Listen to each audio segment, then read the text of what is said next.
Today I'm going to be talking about some common gastrointestinal complications of eating disorders. Stay tuned.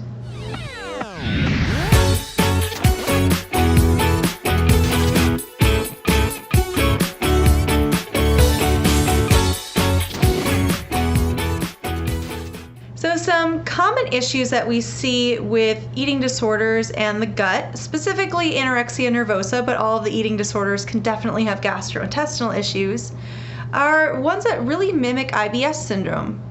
So IBS, or irritable bowel syndrome, is a fairly common digestive complication that can occur in pretty much any individual. There's no real rhyme or reason to it. Some people just have more sensitive stomachs than others, and it can cause things like constipation, diarrhea, upset stomach. Certain foods can be very triggering to it, cause irritation, things like that, gas, burping, all that kind of stuff. So if it's true IBS, there is no actual cure for IBS at this point. As of the beginning of 2018, we don't have an actual cure for it yet, but there are some common dietary patterns that tend to help. So find someone who specializes in IBS to help you out if you do experience true IBS. There are some new medications on the market that are proving to be fairly effective as well. So speak with your doctor about that. Now, if the symptoms of IBS or other GI issues are coming up because of an eating disorder, simply treating it like IBS is not going to offer any relief. For most people who develop some sort of gastrointestinal complication during an eating disorder, it will go away on its own with proper nutrition and getting your body weight back to where it needs to be. So that's the good news. So what are these different common GI issues? There are a lot that we see over and over again. So again, those common IBS symptoms of constipation, diarrhea, gas, bloating, your stomach feeling kind of irritated after eating foods or certain foods, those can all be very common. And again, as you continue to eat normally, those tend to go away.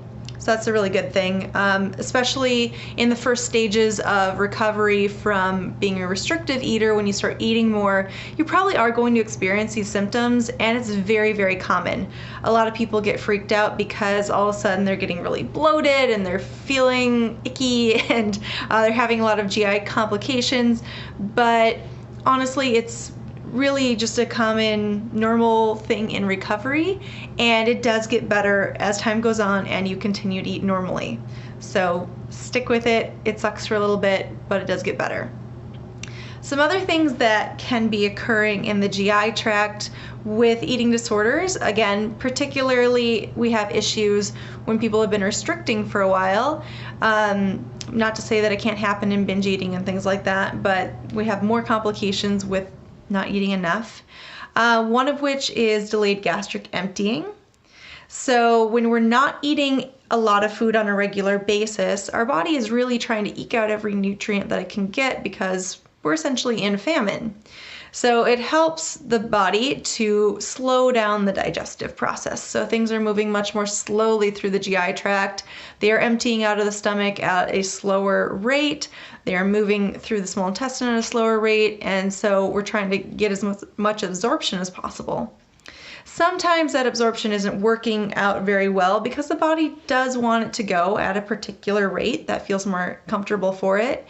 And so delayed gastric emptying can cause other issues such as, feeling full really easily, constipation. Those are kind of the main ones. It can also cause diarrhea, but constipation is more common with the delayed emptying because there's more time for water to reabsorb.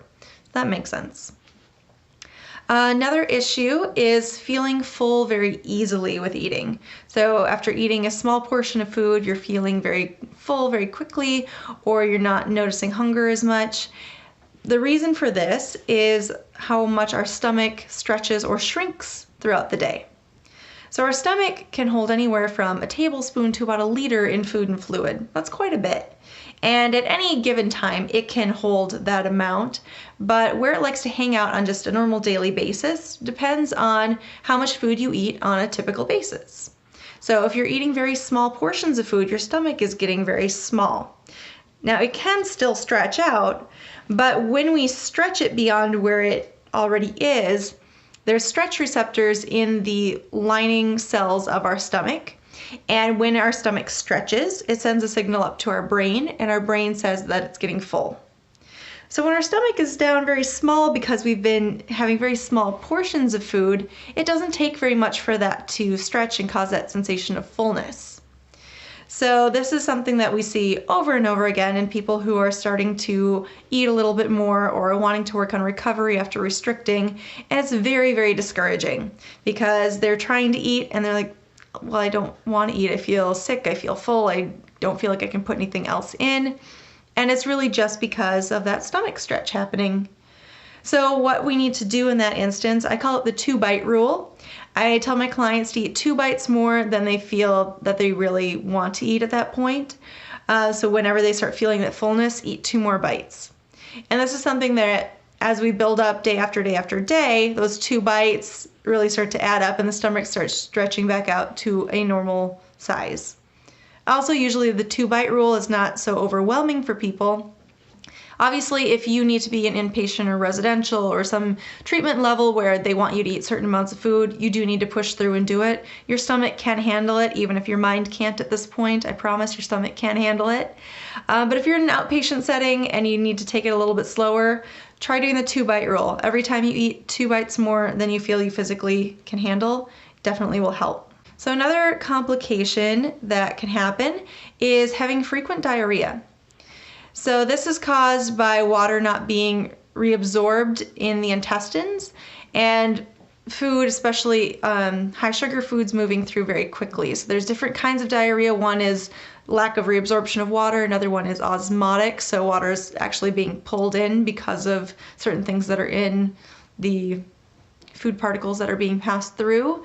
So either way, typically it shows that part of the body is not functioning optimally.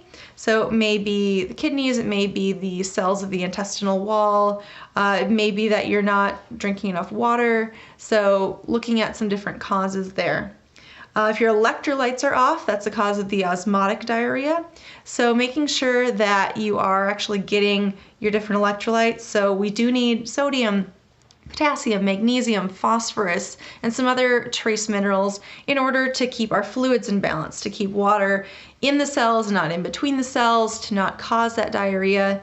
So making sure that you're not only having water or only having one type of food, that you're eating a variety of foods, and if you're having diarrhea on a very frequent basis or vomiting a lot, that you're replacing those fluids not only with water, but also with electrolytes. So sports beverages like Gatorade or Powerade, the kind that do have calories, or things like Pedialyte can be really helpful in replenishing those electrolytes as well as fluids. I hope you found this video helpful in understanding a little more of common gastrointestinal complications that happen with anorexia and other eating disorders. If you enjoyed this video and want to find out more, please hit the subscribe link below, and we'll be talking more about nutrition and eating disorders in future videos.